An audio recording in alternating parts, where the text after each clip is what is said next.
جمال مصطفیٰ یا نظر طیبہ کی گلیوں. بسم اللہ الرحمن الرحیم. الحمدللہ رب العالمین والعاقبۃ للمتقین والصلاة والسلام علی سید الانبیاء والمرسلین وعلی آلہ واصحابہ وازواجہ واہل بیتہ وذریاتہ اجمعین. اعوذ باللہ من الشیطان الرجیم. بسم اللہ الرحمن الرحیم. ان اللہ وملائکتہ یصلون علی النبی یا ایہا الذین آمنوا صلوا علیہ وسلموا تسلیما. اللہم صلی علی محمد النبی الامی وعلی آلہ وسلم. بسم اللہ الرحمن الرحیم. رب اشرح لی صدری ویسر لی امری واحلل عقدۃ من لسانی یفقہوا قولی. بسم اللہ الرحمن الرحیم. وقل جاء الحق وزہق الباطل ان الباطل کان زہوقا. آج ہم اپنے درس نمبر 38 کا پہلا حصہ پڑھیں گے جو کہ سلسلہ ترغیب و ترہیب سے شروع ہو رہا ہے، اور اس کا عنوان ہے سنت رسول اللہ صلی اللہ علیہ وسلم. حضور اقدس صلی اللہ علیہ وسلم کا مزاح فرمانا. آئیے آغاز کرتے ہیں. بسم اللہ الرحمن الرحیم. حضور صلی اللہ علیہ وسلم سے مزاح ثابت ہے اور ممانعت بھی وارد ہوئی ہے. دونوں میں اس طرح تطبیق دی گئی ہے کہ مزاح کی کثرت جو دل کی سختی کا سبب بن جائے یا اللہ سبحانہ و تعالیٰ کے ذکر سے روک دے یا کسی مسلمان کی تکلیف کا سبب بن جائے، یہ سب ممانعت میں داخل ہیں. لیکن ایسا مزاح جو دوسروں کی دلداری یا دل کی خوشی کا سبب ہو، یہ مستحب ہے. حضرت عبداللہ بن حارث رضی اللہ تعالیٰ عنہ فرماتے ہیں کہ میں نے حضور صلی اللہ علیہ وسلم سے زیادہ خوش طبعی کرنے والا کسی کو نہیں دیکھا. نبی کریم صلی اللہ علیہ وسلم کے لیے مزاح کی ایک خاص ضرورت بھی تھی، وہ یہ کہ آپ صلی اللہ علیہ وسلم کا ذاتی وقار اتنا بڑھا ہوا تھا کہ 1 مہینے کے سفر کی دوری تک آپ کا رعب پہنچتا تھا. اس لیے اگر حضور صلی اللہ علیہ وسلم تبسم اور مزاح کا اہتمام نہ فرماتے تو حاضرین کو رعب کی وجہ سے پاس رہنا مشکل ہو جاتا. اللہ سبحانہ و تعالی بے پناہ درود و سلام اس پاک ہستی پر نازل فرمائے جو امت کی ہر سہولت کا دروازہ کھول گئی. حضرت انس رضی اللہ تعالی عنہ فرماتے ہیں کہ کسی شخص نے حضور صلی اللہ علیہ وسلم سے درخواست کی کہ سواری کا کوئی جانور مجھے عطا فرما دیا جائے. حضور صلی اللہ علیہ وسلم نے فرمایا کہ اونٹنی کا بچہ تم کو دیں گے. سائل نے عرض کیا کہ اے اللہ کے محبوب صلی اللہ علیہ وسلم، میں بچے کو کیا کروں گا؟ مجھے تو سواری کے لیے چاہیے. آپ صلی اللہ علیہ وسلم نے فرمایا کہ ہر اونٹ کسی اونٹنی کا بچہ ہوتا ہے. حضرت انس رضی اللہ تعالیٰ عنہ فرماتے ہیں ایک شخص جنگل کے رہنے والے تھے جن کا نام ظاہر بن حرام رضی اللہ تعالیٰ عنہ تھا. جب وہ حاضر خدمت ہوتے تو جنگل کے ہدیات، سبزی، ترکاری وغیرہ حضور صلی اللہ علیہ وسلم کی خدمت میں پیش کیا کرتے تھے، اور جب وہ مدینہ منورہ سے واپس جانے کا ارادہ کرتے تھے تو حضور صلی اللہ علیہ وسلم شہری سامان خورد و نوش ان کو عطا فرماتے تھے. ایک مرتبہ حضور صلی اللہ علیہ وسلم نے ان سے ارشاد فرمایا کہ ظاہر ہمارا جنگل ہے اور ہم اس کے شیر ہیں. حضور صلی اللہ علیہ وسلم کو ان سے خصوصی تعلق تھا. ظاہر رضی اللہ تعالی عنہ کچھ بد شکل بھی تھے. ایک مرتبہ کسی جگہ کھڑے ہوئے وہ اپنا کوئی سامان فروخت کر رہے تھے کہ حضور صلی اللہ علیہ وسلم تشریف لائے اور پیچھے سے ان کی کولی اس طریقے سے بھری، یعنی پیچھے سے گود میں لیا کہ وہ آپ صلی اللہ علیہ وسلم کو دیکھ نہ سکیں.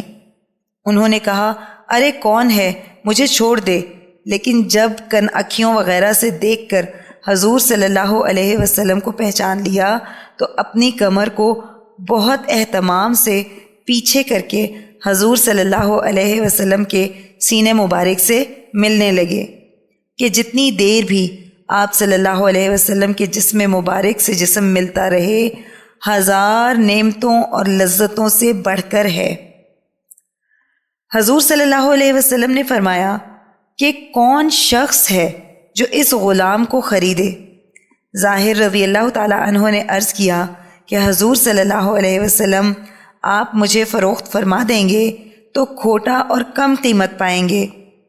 حضور صلی اللہ علیہ وسلم نے فرمایا کہ نہیں، اللہ کے نزدیک تم تو کھوٹے نہیں ہو، یا یہ فرمایا کہ بہت قیمتی ہو۔ اس کے بعد ہے ماقبل سے ربط۔ مسجد نبوی شریف میں ایک سایہ دار جگہ تھی جہاں اصحاب صفہ رضی اللہ عنہم اپنی زندگی گزر بسر کرتے تھے۔ جب آپ صلی اللہ علیہ وسلم مدینہ شریف تشریف لائے تو یہودی علماء آپ صلی اللہ علیہ وسلم کی خدمت میں حاضر ہوئے۔ کچھ نے اسلام قبول کیا، کچھ نے انکار کیا۔ حضرت عبداللہ بن سلام رضی اللہ تعالی عنہ اور حضرت میمون بن یامین رضی اللہ تعالی عنہ دونوں نے آپ صلی اللہ علیہ وسلم کے چہرہ انور کو دیکھ کر اسلام قبول کیا۔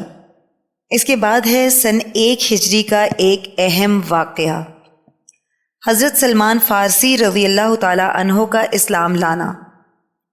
سلمان نام ہے، ابو عبداللہ کنیت ہے، سلمان الخیر لقب ہے۔ گویا سلمان کیا تھے؟ خیر المجسم، ملک فارس کے رہنے والے تھے، شہنشاہ فارس کے خاندان سے تعلق رکھتے تھے۔ جب ان سے کوئی پوچھتا ابن من انتا تو فرماتے انا سلمان بن اسلام، یعنی میں اسلام کا بیٹا ہوں، میرے روحانی وجود کا سبب اسلام ہے، وہی میرا مربی ہے۔ فنعم الابو و نعم الابن، بس کیا ہی اچھا باپ اور کیا ہی اچھا بیٹا۔ عمر مبارک۔ حضرت سلمان فارسی رضی اللہ تعالی عنہ نے بہت لمبی عمر پائی۔ بعض فرماتے ہیں کہ حضرت مسیح بن مریم علیہ السلام کا زمانہ پایا، بعض فرماتے ہیں کہ حضرت مسیح علیہ السلام کے کسی حواری کا زمانہ پایا۔ متفقہ رائے کے مطابق آپ کی عمر 250 سال سے تجاوز ہے۔ حدیث مبارکہ کا مفہوم ہے، حضرت ابن عباس رضی اللہ تعالی عنہ فرماتے ہیں کہ حضرت سلمان فارسی رضی اللہ تعالی عنہ اپنے اسلام لانے کا واقعہ خود بیان فرماتے ہیں کہ میں ملک فارس کا رہنے والا تھا، میرا باپ اپنے شہر کا سردار تھا جو مجھے بہت محبوب رکھتا تھا، کہیں جانے نہیں دیتا تھا، کنواری لڑکی کی طرح میری حفاظت کرتا تھا۔ ہم مذہباً مجوسی تھے۔ میرے باپ نے مجھے آتش کدے کی حفاظت پر مامور کیا تھا کہ کسی وقت آگ بجھنے نہ پائے۔ ایک مرتبہ مجھے کسی مجبوری کی وجہ سے کھیتوں کی نگرانی کے لیے بھیجا اور تاکید کی کہ دیر نہ ہو جائے۔ میں گھر سے نکلا، راستے میں ایک گرجا یعنی عیسائیوں کا عبادت خانہ پڑتا تھا۔ اندر سے مجھے کچھ آواز آئی تو دیکھا کہ نصارہ کی جماعت نماز میں مشغول ہے۔ مجھے یہ عبادت پسند آئی اور دل میں کہا کہ یہ دین ہمارے دین سے بہتر ہے۔ میں نے ان سے پوچھا اس دین کی اصل کیا ہے؟ تو کہنے لگے ملک شام سے۔ بہرحال مجھے دیر ہو گئی تو قاصد ڈھونڈنے کے لیے آیا۔ باپ نے دیر ہونے کی وجہ دریافت کی، میں نے سارا واقعہ بیان کیا تو والد کہنے لگے کہ اس دین میں کوئی خیر نہیں، تیرے باپ دادا کا دین آتش پرستی ہی بہتر ہے۔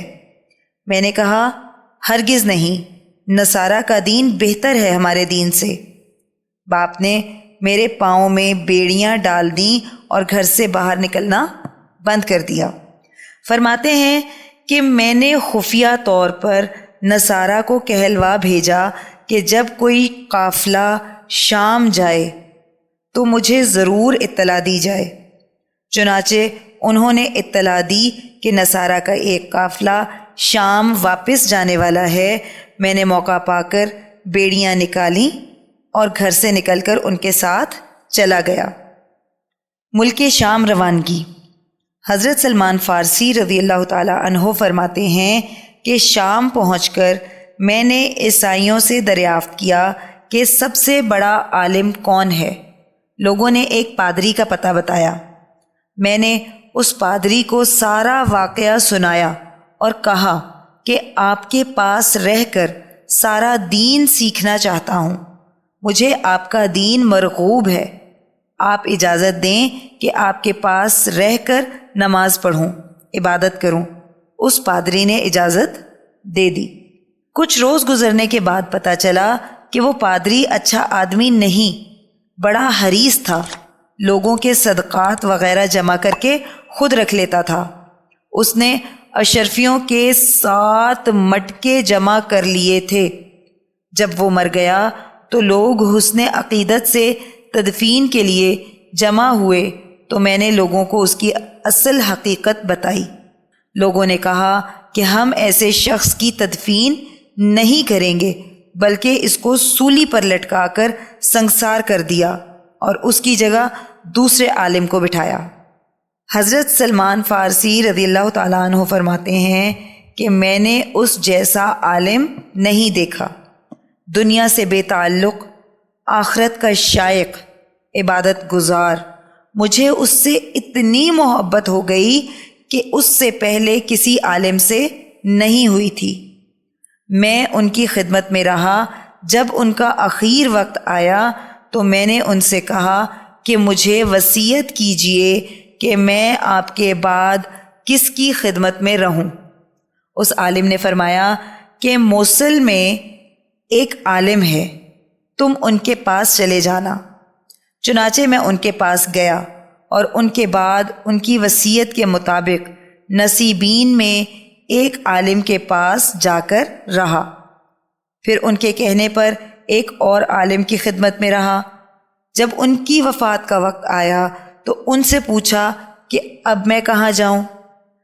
انہوں نے کہا کہ میری نظر میں اس وقت دنیا میں کوئی ایسا عالم نہیں ہے، البتہ ایک نبی کے ظہور کا زمانہ قریب آ گیا ہے جو دین ابراہیمی پر ہوگا۔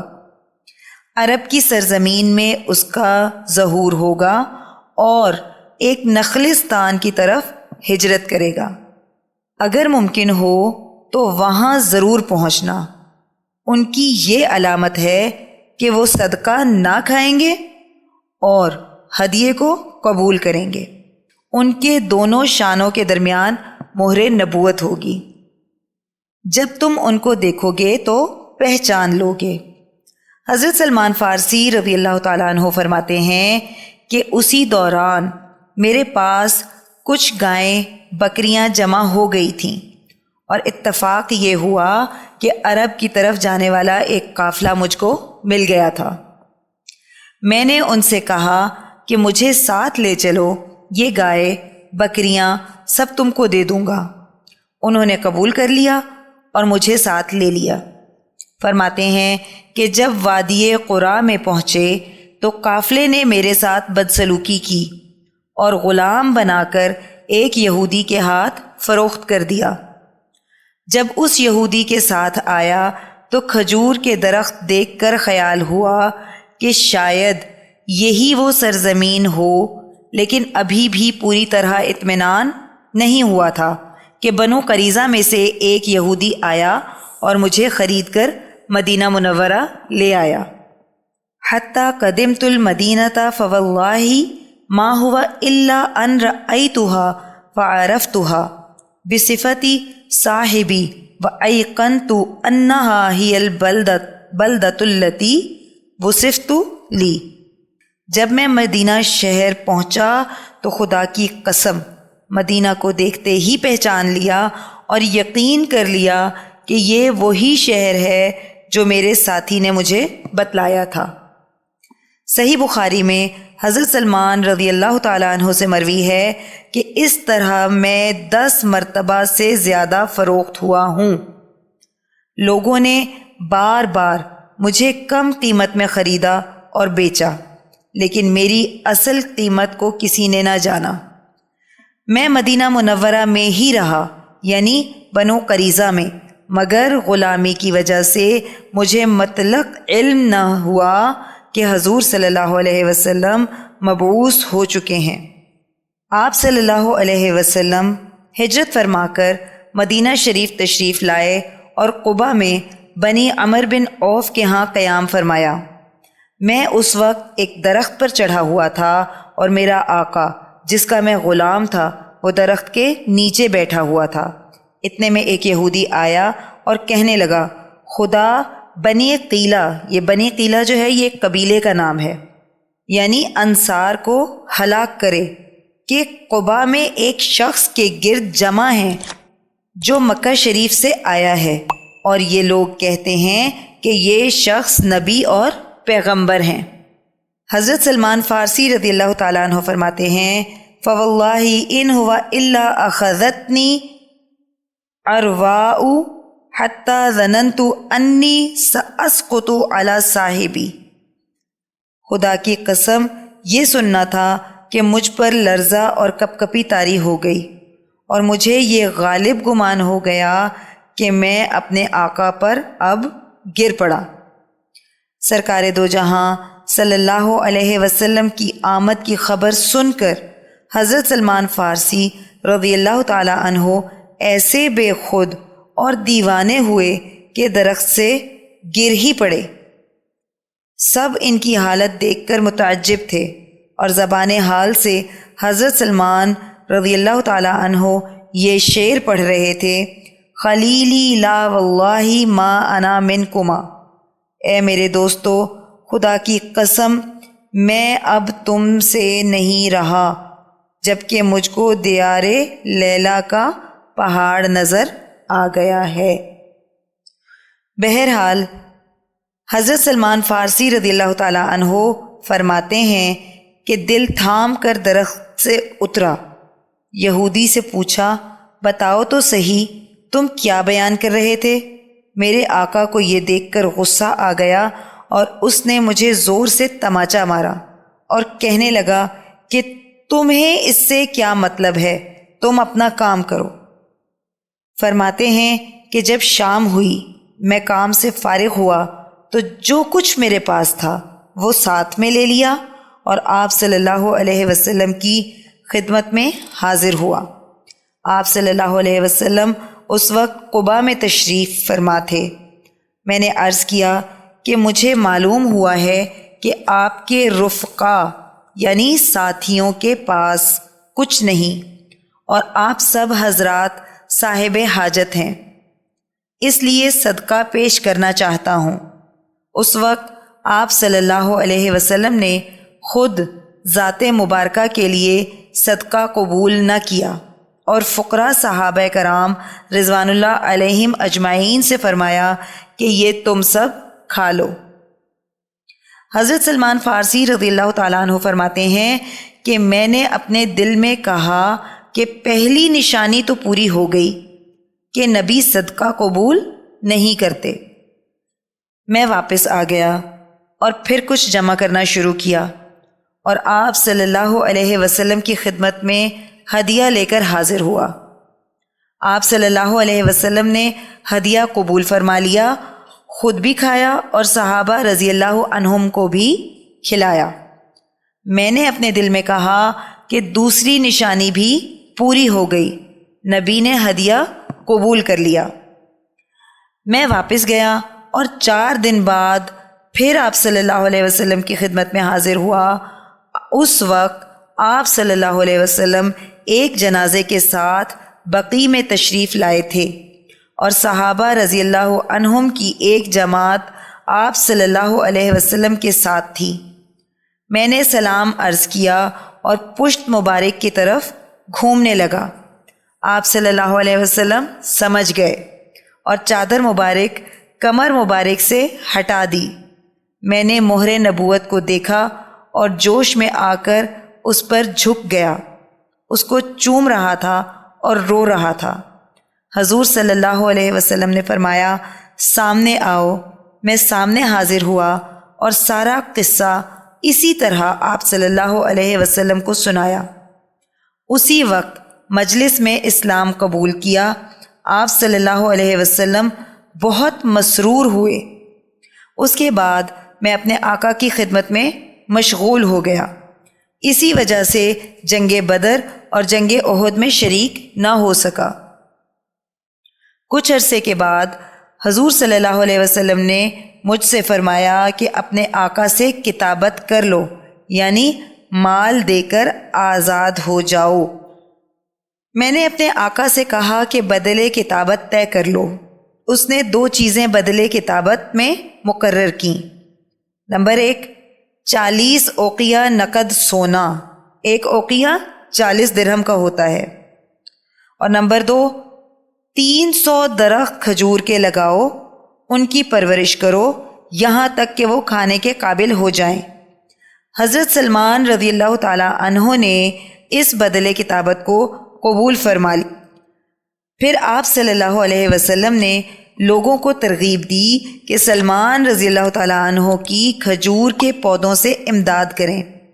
چنانچہ کسی نے 30 پودے، کسی نے 20 پودے، کسی نے 15 اور کسی نے 10 پودوں سے امداد کی۔ جب پودے جمع ہو گئے تو مجھ سے فرمایا کہ اے سلمان رضی اللہ تعالی عنہ، ان کے لیے گڑھے تیار کرو۔ جب گڑھے تیار ہو گئے تو خود دست مبارک سے ان تمام پودوں کو لگایا اور برکت کی دعا فرمائی۔ 1 سال گزرنے نہ پایا تھا کہ سب کو پھل آ گیا اور کوئی پودا ایسا نہ رہا کہ جو خشک ہو گیا ہو۔ سب کے سب سرسبز و شاداب ہو گئے۔ یہ آپ صلی اللہ علیہ وسلم کا معجزہ تھا۔ سب درخت اسی سال پھل لے آئے سوائے 1 درخت کے۔ معلوم کرنے پر پتہ لگا کہ وہ درخت حضرت عمر رضی اللہ تعالی عنہ کے ہاتھ کا لگایا ہوا تھا۔ حضور صلی اللہ علیہ وسلم کا دوسرا معجزہ ہوا کہ بے موسم درخت لگایا، وہ بھی اسی سال پھل لے آیا۔ اسی طرح درختوں کا قرضہ تو ادا ہو گیا، صرف 40 اوقیہ سونا باقی رہ گیا۔ ایک دن ایک شخص آپ صلی اللہ علیہ وسلم کے پاس کچھ مقدار میں سونا لے کر آیا۔ آپ صلی اللہ علیہ وسلم نے فرمایا، وہ مسکین مکاتب یعنی سلمان رضی اللہ تعالی عنہ کہاں ہے؟ اس کو بلاؤ۔ میں حاضر خدمت ہوا تو آپ صلی اللہ علیہ وسلم نے وہ سونا مجھے عطا کیا اور ارشاد فرمایا، جاؤ، اللہ تمہارا قرض ادا فرمائے گا۔ میں نے عرض کیا، یا رسول اللہ صلی اللہ علیہ وسلم، یہ سونا تو بہت کم ہے، میرا قرض تو بہت زیادہ ہے۔ آپ صلی اللہ علیہ وسلم نے فرمایا کہ اللہ سبحانہ و تعالی اسی سے تمہارا قرضہ ادا فرمائیں گے۔ چنانچہ جب میں نے اس کو تولا تو پورا 40 اوقیہ تھا۔ میرا کل قرضہ ادا ہوا۔ پھر آپ صلی اللہ علیہ وسلم کے ساتھ غزوہ خندق میں شریک ہوا اور خندق کھودنے کا مشورہ دیا۔ مضبوط چٹان کا واقعہ پیش آیا۔ پھر اس کے بعد تمام غزوات میں آپ صلی اللہ علیہ وسلم کے ساتھ رہا۔ بعض روایات میں آتا ہے کہ آپ صلی اللہ علیہ وسلم نے سلمان رضی اللہ تعالی عنہ کو خریدا ہے، وہ اس لحاظ سے کہ ان کا بدلے کتابت خود حضور صلی اللہ علیہ وسلم نے ادا فرمایا ہے۔ اپنے دست مبارک سے درخت لگائے اور سونا بھی خود عطا فرمایا۔ سلمان منا اہل البیتی۔ غزوہ خندق میں خندق کی کھدائی کے وقت مہاجرین و انصار میں سے ہر ایک کی یہ خواہش تھی کہ سلمان رضی اللہ تعالی عنہ ہمارے ساتھ ہوں۔ اس پر حضور صلی اللہ علیہ وسلم نے فرمایا، سلمان منا اہل البیتی، یعنی حضرت سلمان رضی اللہ تعالی عنہ ہمارے اہل بیت میں سے ہیں۔ حضرت عمر رضی اللہ تعالی عنہ نے اپنے زمانہ خلافت میں انہیں مدائن کا گورنر مقرر کیا۔ حضرت سلمان رضی اللہ تعالی عنہ اپنی محنت سے کھاتے تھے، بیت المال میں سے جو کچھ ملتا وہ صدقہ کر دیا کرتے تھے۔ وہ حاجت مندوں سے محبت رکھتے تھے، اصحاب صفہ میں سے ہیں۔ انہوں نے مدائن میں حضرت عثمان رضی اللہ تعالیٰ عنہ کے زمانہ خلافت میں 35 یا 36 ہجری میں وفات پائی۔ حافظ ابن قیم رحمۃ اللہ علیہ فرماتے ہیں، سلمان کا نام اگر پوچھو تو عبداللہ ہے، نسبت پوچھو تو ابن الاسلام یعنی اسلام کا فرزند، سرمایہ اور دولت پوچھو تو فقر ہے۔ دکان ان کی مسجد ہے، کمائی ان کی صبر ہے، لباس ان کا تقوی ہے، تکیہ ان کا بیداری ہے، اور ان کا افتخار یہ ہے کہ منا ہے، یعنی آپ صلی اللہ علیہ وسلم کا ارشاد ہے کہ سلمان ہم میں سے ہے۔ اور اگر ان کا قصد اور ارادہ پوچھو تو سورہ کہف کی آیت نمبر 28، یریدون وجہہ ولا تعد عیناک عنہم ترید زینت الحیات الدنیا، کہ یہ وہ لوگ ہیں جو اللہ سبحانہ و تعالیٰ کی خوشنودی چاہتے ہیں، آپ ان سے اپنی توجہ نہ ہٹائیے۔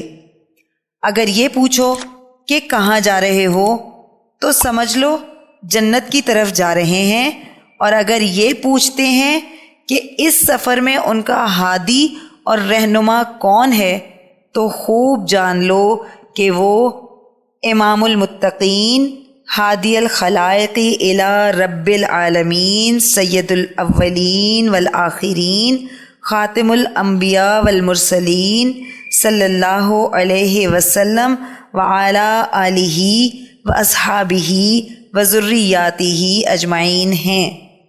یہاں ہمارا درس نمبر 38 کا پہلا حصہ مکمل ہوا۔ آئیے دعا کر لیتے ہیں۔ اللہم صلی علی محمد النبی الامی وعلی آلہ وسلم۔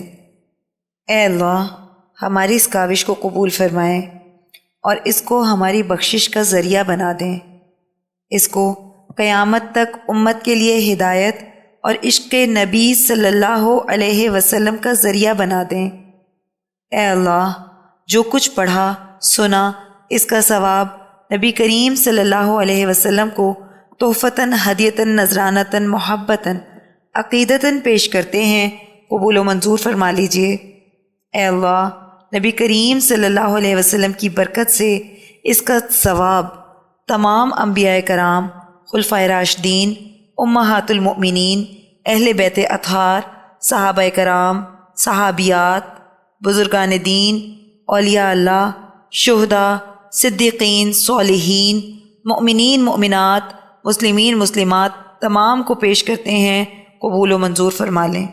الہی، اس کا ثواب سلسلہ قاسمیہ عزیزیہ نقشبندیہ کے تمام بزرگان، بالخصوص شیخ الاولیاء حضرت مولانا مہر محمد صاحب رحمۃ اللہ علیہ، شیخ الحدیث حضرت مولانا عبدالحکیم صاحب رحمۃ اللہ علیہ، اور شیخ الاسلام حضرت مولانا محمد عبدالعلیم قاسمی صاحب رحمۃ اللہ علیہ کو پہنچا دیں، اور ہمارے بزرگان کے درجات کو اور بھی زیادہ بلند فرما دیں۔